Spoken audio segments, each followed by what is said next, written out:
All right, welcome back to Houston Live and Local. I'm so glad to have a very special guest right now with us is Dr. Sadaf Javaid with Cognitive Psychiatry, known as Dr. J. Thank you so much for being here. Thank you so much, Rashi, for having me.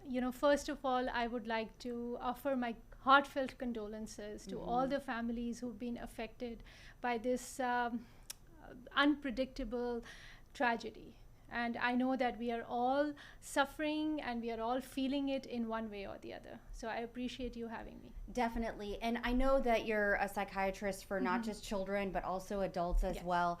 When you talk to your patients, which you have done recently, about these events, what have they been saying to you? So, that's a great question. The past few days, it was extremely hard. For me as well, as a parent, I have 3 kids, as a child psychiatrist, as somebody who's in mental health. So what I thought was, and I think that it's important to understand, to check in. I'm telling all my patients, today was the first day I was back in clinic.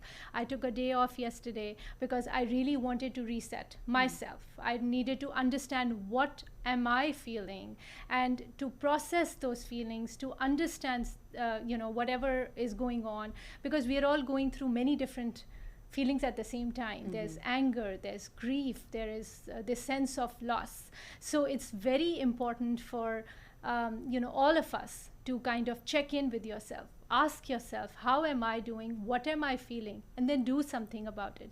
Like, for example, I took the day off, I canceled my clinic, and I, spent the day with my little one, went to Barnes and Nobles, just took a day off. And it doesn't make you less of a human, it makes you more of a human, because, we also have that guilt that this is happening and I am talking about taking time off. So I feel like that's the first step in recovery.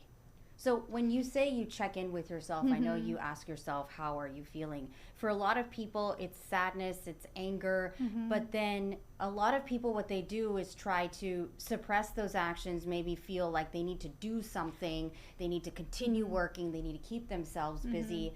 And I understand that that can harm you in a way if you're not addressing those feelings. So tell me how to actually address those feelings once you know what you are feeling. Absolutely. And I always ask my patients, what is your anchor? What is your support system? Whether it is your faith, whether it is your family, checking in with your neighbors, gardening, exercise.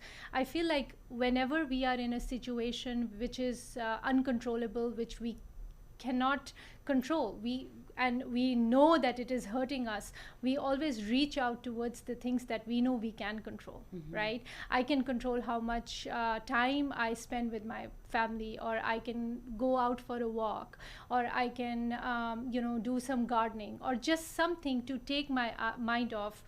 And little by little, that's when you start working towards making the bigger impact to help the community recover from it. And I'll just tell you a personal example. It's been very heavy on all of us to be reporting on what's been going on. And so my 8-year-old son, which you all probably, I talk about him a lot, he's wanting to know what's happening, what's going on, why do you feel sad, why are you and daddy concerned? What I wanted to do was we went out and we got supplies and we donated them this morning. But for those who might not have the time to do that, but do have time to have that conversation with their child, how do they start to do that? That's such an important point, because a lot of times we feel like we want to shield our children. Oh, don't tell them, it'll be too traumatic for them to understand. But I am a firm believer of having open conversations based on the age group. So for little kids, you have that conversation in the safety of your home, so that whatever reaction they have, if they are crying, if they are throwing a temper tantrum, they know that they are safe. They know that they are surrounded by their parents who will make sure that they'll fix whatever they are feeling. So have those conversations with your children. Don't go too much into detail. They don't need to know. And make sure that you do those frequent check-ins with them. How are you doing? Did you sleep okay? Make sure that you observe, some children might have nightmares. The children who have lost friends, they will be going back to school in the summer. So tell them a direction to grieve. They could write letters to their friends. They could draw paintings, or they could do a cloth and a toy drive, something to distract them from what they're feeling and making it into something more positive, which will eventually, I think we should all be modeling the same behavior.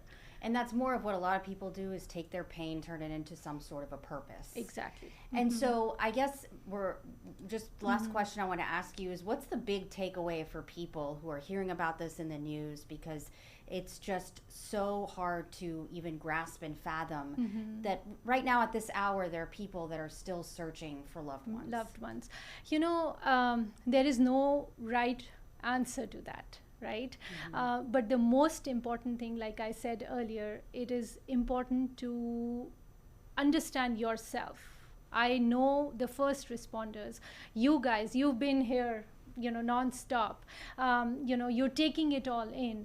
You need to understand that there needs to be some kind of an outlet. It's okay to take a break. It's okay to ask for help. It's okay to break down and cry. And we are all here. Therapists, counselors, pediatricians, psychiatrists, we are all here to help you guys, to help whoever needs that hand-holding, and that, it'll be all right. This is something that we didn't want. We cannot do anything about it, but we can help the community rebuild together by recognizing that we need help first, and then moving forward. Yeah, that's the best way to go about doing it. Well, thank you so much, Dr. Thank J. you so much for having me. I really appreciate it. Yes. And thank you for all your hard work as well. Yes, thank you.